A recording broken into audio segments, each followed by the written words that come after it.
ಆ ಮಾದರಿಯಲ್ಲಿ ಆ ಹೋರಾಟದಲ್ಲಿ ಇದ್ದಂತಹ ಕಂಡಂತಹ ವ್ಯಕ್ತಿ ನಾನು, ಅವಾಗ ಕಾರ್ಯದರ್ಶಿ ಆಗಿದ್ದಂತಹ ವ್ಯಕ್ತಿ ನಾನು.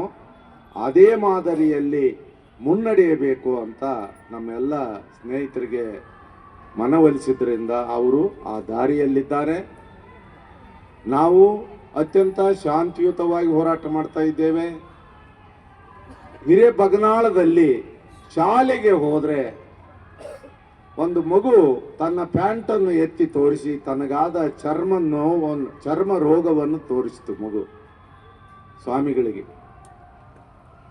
ತಮ್ಮ ಡೆಸ್ಕ್ಗಳ ಮೇಲೆ ಕೈ ಒರೆಸಿ ಮಕ್ಕಳು ಅಲ್ಲಿಯ ಪರಿಸರ ಮಾಲಿನ್ಯದ ಬಗ್ಗೆ ಗಮನ ಸೆಳೆದಿದ್ದಾರೆ. ಇದು ಬಹಳ ಸೂಕ್ಷ್ಮವಾದಂತಹ ಒಂದು ವಿಷಯ. ಇದರಲ್ಲಿ ಯಾರೂ ಕೂಡ ಪ್ರತಿಷ್ಠೆಯನ್ನು ಮಾಡಿಕೊಳ್ಳಬಾರದು. ಸರ್ಕಾರದವರಾಗಲಿ ನಾವಾಗಲಿ ನಮಗೂ ಯಾವ ಪ್ರತಿಷ್ಠೆಯೂ ಇಲ್ಲ. ನಾವು ಮಾನವೀಯವಾಗಿ ಸರ್ಕಾರ ಇದರ ಬಗ್ಗೆ ಮಿಡಿಬೇಕು. ಬಾಧಿತ ಪ್ರದೇಶಗಳ ಆರೋಗ್ಯದ ಸರ್ವೆ ಮಾಡಿಸಬೇಕು, ಪರಿಸರದ ಸರ್ವೆ ಮಾಡಿಸಬೇಕು, ಬಸಾಪುರ ಕೆರೆಯನ್ನು ಬಿಡಬೇಕು, ಬಲ್ದೋಟ ವಿಸ್ತರಣೆ ನಿಲ್ಲಬೇಕು. ಕೊಪ್ಪಳ ಅದು ಕೊಪ್ಪಳವಾಗಿ ಉಳಿಯೋದಿಲ್ಲ, ಅದು ಹರಿಹರ ಆಗುತ್ತೆ, ತೋರಣಗಲ್ಲಾಗುತ್ತೆ. ಕೊಪ್ಪಳ ಬೆಳಿಬೇಕು. ನಿಮಗೆ ಗೊತ್ತಿದೆ, ಗಿಣಿಗೇರಿ ಭಾಗದಲ್ಲಿ ಇರ್ತಕ್ಕಂತಹ ಪ್ಲಾಟ್ಗಳು ಯಾವುವು ಮಾರಾಟ ಆಗ್ತಾ ಇಲ್ಲ. ಅದಕ್ಕೆ ಕಾರಣ ಕಾರ್ಖಾನೆಗಳ ಹೊಗೆ ಮತ್ತು ಬೂದಿ. ಅಲ್ಲಿ ರೈತರ ಬೆಳೆಯಂತೂ ಸಂಪೂರ್ಣ ನಾಶವಾಗಿದೆ. ಮತ್ತೆ ರೈತರಿಗೆ ಒಂದು ಪ್ಯಾಕೇಜ್ ಅನ್ನು ಕೊಡಿಸಬೇಕು. ಆ ಬಾಧಿತ ಗ್ರಾಮಗಳ ರೈತರಿಗೆ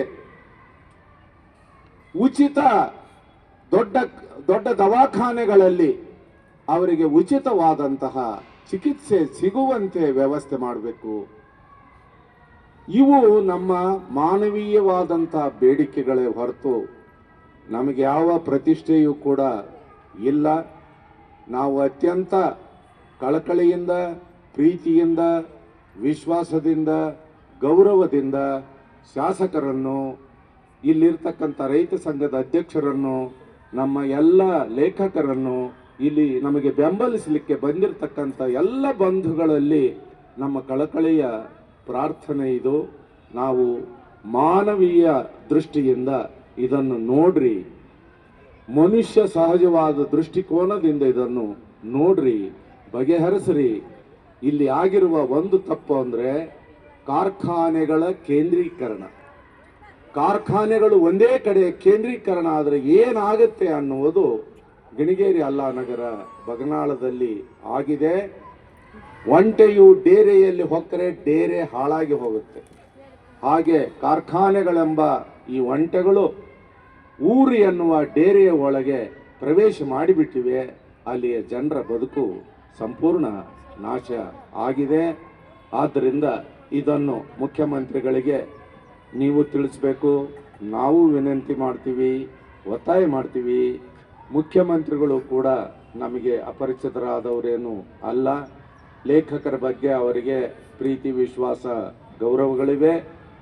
ಮತ್ತು ರೈತ ಸಂಘದ ಮಾನ್ಯ ಅಧ್ಯಕ್ಷರಾದ ಬಡಗಲ್ಪುರ ನಾಗೇಂದ್ರ ಅವರು ಕೂಡ ನಾಳೆ ನಮ್ಮ ಜೊತೆಗೆ ಭೇಟಿ ನಿರ್ಧಾರ ಆದರೆ ಇರಬೇಕು. ಯಾಕಂದರೆ ರೈತರನ್ನು ತಾವು ಪ್ರತಿನಿಧಿಸಬೇಕು.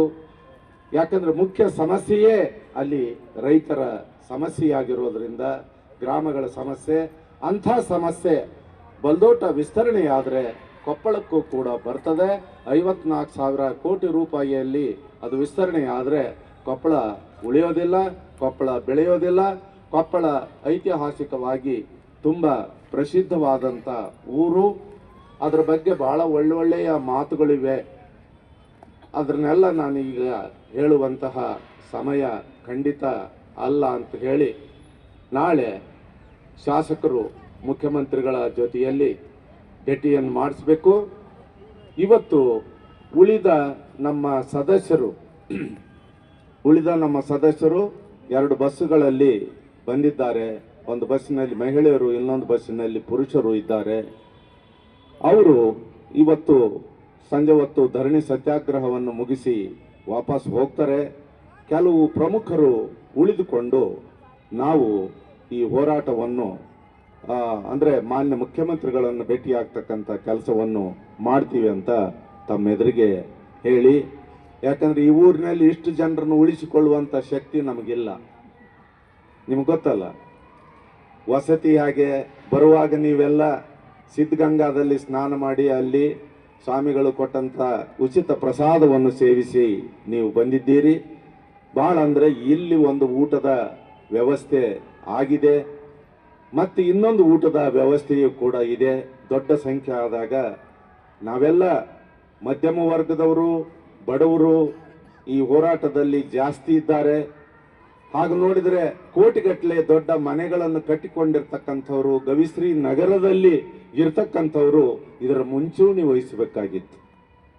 ಅವರೆಲ್ಲ ತಮ್ಮ ಮನೆಗಳನ್ನು ಹೊಕ್ಕರೆ ಈ ಬೂದಿ ಹೊಗೆ ಬಿಡೋದಿಲ್ಲ ಅನ್ನುವುದನ್ನು ಅವರು ಸರಿಯಾಗಿ ಅರ್ಥ ಮಾಡಿಕೊಳ್ಬೇಕು. ಶ್ರೀಮಂತರು ಕೂಡ ಕೋಟಿಗಟ್ಟಲೆ ದುಡ್ಡನ್ನು ಖರ್ಚು ಮಾಡಿ ಮನೆ ಕಟ್ಟಿಕೊಂಡು ಮನೆ ಒಳಗೆ ಕುಳಿತರೆ ಉಪಯೋಗ ಇಲ್ಲ. ಅವರು ಹೊರಬರಬೇಕು, ಅವರು ಎಚ್ಚರಗೊಳ್ಳಬೇಕು.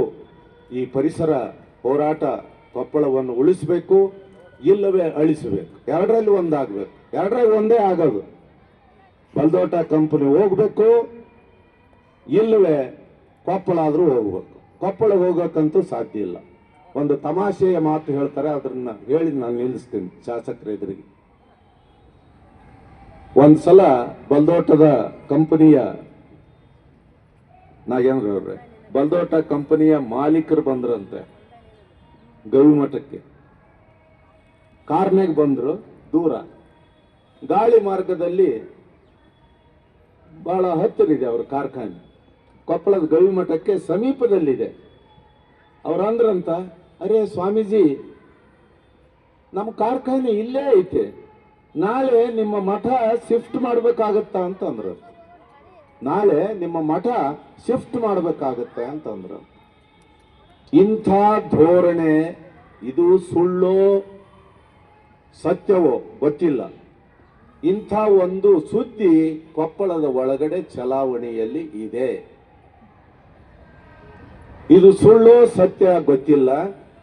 ರಾಹುಲ್ ಬಲ್ದೋಟ ಅವರಿಗೆ ಜೈನ ಧರ್ಮದ ಗುರುಗಳು ಬುದ್ಧಿ ಹೇಳಿದ್ದಾರೆ. ಜೈನ ಧರ್ಮವು ಅಹಿಂಸೆಯನ್ನು ಪ್ರತಿಪಾದನೆ ಮಾಡ್ತದೆ. ಅಹಿಂಸೋ ಪರಮ ಧರ್ಮ ಅನ್ನುವಂತಹ ಮಾತು, ಅಹಿಂಸೆಯೇ ಪರಮ ಧರ್ಮ ಅನ್ನುವಂತಹ ಮಾತು ಜೈನ ಧರ್ಮದಲ್ಲಿ ಇದೆ. ನಾನು MA ವಿದ್ಯಾರ್ಥಿಯಾಗಿದ್ದಾಗ ಜೈನ ಧರ್ಮವನ್ನು ವಿಶೇಷವಾಗಿ ಅಧ್ಯಯನ ಮಾಡಿದ್ದೇನೆ. ಬಹಳ ಸೂಕ್ಷ್ಮವಾಗಿ ಸ್ವಾಮಿಗಳು ಅವರು ಬಲ್ದೋಟ ಕಂಪನಿಯ ಒಡೆಯರಿಗೆ ಎಚ್ಚರಿಸಿದ್ದಾರೆ.